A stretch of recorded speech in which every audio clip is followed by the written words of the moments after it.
Ton mari te persécute à cause du nom du Seigneur. Prie encore comme tu n'as jamais prié. Et ne te cache pas avant de prier. Prie devant lui.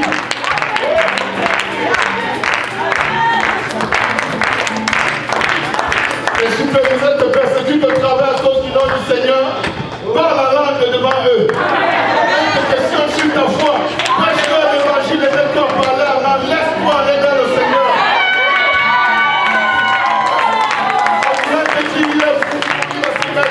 Le Saint-Esprit va descendre sur lui. Il va être comme ça. Et on va se persécuter. Il va se mettre à parler à l'âme. Et on va plus de temps de s'exprimer. Le roi Saül envoie une armée attraper David qui allait se réfugier chez Samuel. Le premier groupe s'en va. Ils arrivent là-bas pour se saisir de David. Ils se mettent tous à prophétiser. Ils prophétisent de ceux qui ne savent plus pourquoi ils sont là, ils font demi-tour. Il envoie un deuxième groupe. Le deuxième groupe va là-bas à jamais décider à se saisir de David.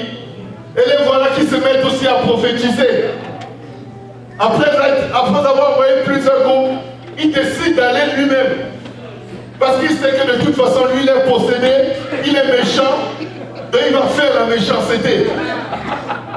Il arrive là-bas, Dieu dit, tu crois que tu es trop méchant, je vais te montrer la dose supérieure.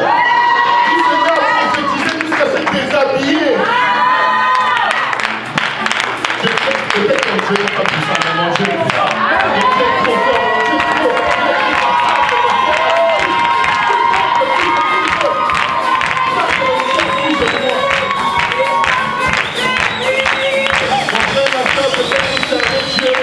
Parfois avec l'attitude selon laquelle Dieu t'envoie toujours au front et il s'est caché quelque part derrière pour dire vas-y, pas toi, tiens ferme, non.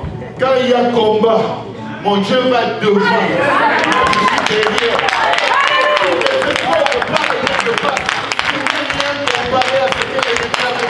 Pour moi. Tu ressens le minimum absolu de la douleur, de la souffrance, de la tribulation que l'ennemi a normalement dirigé contre toi. C'est les miettes, des miettes et des miettes que tu ressens. Dieu, que dans toutes tes souffrances, c'est les miettes de la souffrance. Tu n'as encore rien vu. Jésus est devant en train de combattre pour toi.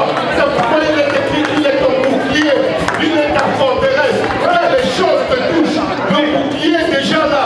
Mais je vais te dire une chose, même quand ton bouclier est là, il y a quelques balles perdues qui passent par-ci et par-là à côté du bouclier. Et c'est ça qui peut te toucher. Ce n'est que des étincelles. Parce que toutes ces choses ne prospéreront pas contre toi.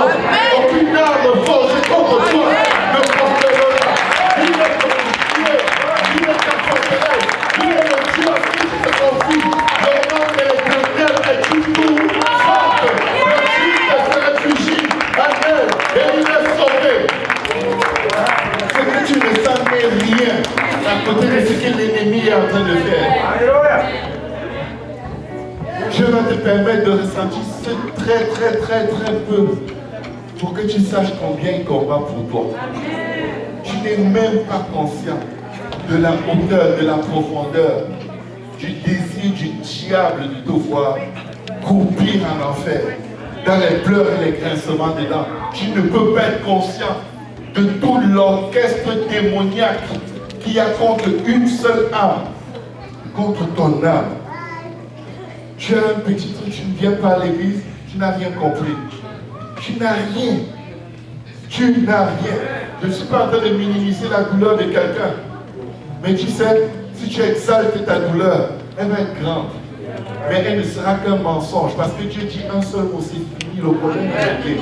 Et tu vas te retrouver la honte. Donc c'était tout. Il a réglé si facilement. Est-ce qu'il vous est déjà arrivé d'être dans une situation où vous croyez que c'est la fin de la fin et Dieu fait juste un petit moment de sa part comme s'il a jamais Quand je lis ma Bible, la parole de mon Dieu dit que Dieu ne change pas. Tu crois que tu es au sommet des problèmes? il ne permet même pas que tu aies sur toi au-dessus de ce que tu ne peux porter. Amen. Et il dit qu'il nous a donné le pouvoir de marcher sur les serpents et sur les scorpions et contre toute la puissance de l'ennemi. Satan, c'est qui? Amen. Satan, c'est qui? Quand il fait quelque chose, c'est parce que Dieu lui a permis de le faire. Il sait qu'il n'ira pas au-delà. Il a un mandat écrit, scellé. Il ne peut pas le traverser. Il dit, Seigneur, si tu ne me délivres pas, je suis mort. Qui t'a dit ça? Ça sort d'où? C'est un mensonge du diable. Il veut que tu appelles la mort sur ta vie pour lui donner le droit. La vie et la mort sont au pouvoir de la langue. Seigneur, si tu ne fais rien, je ne vais pas m'en sortir. Dieu dit, je ne vais rien faire, tu vas t'en sortir. Amen.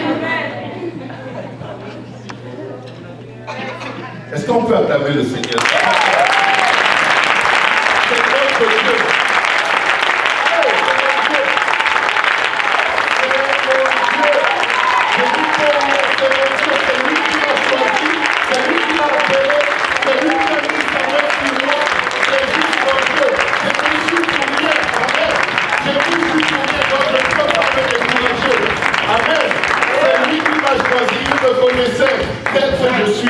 S'il m'a quand même choisi, c'est bon, je vais le suivre partout.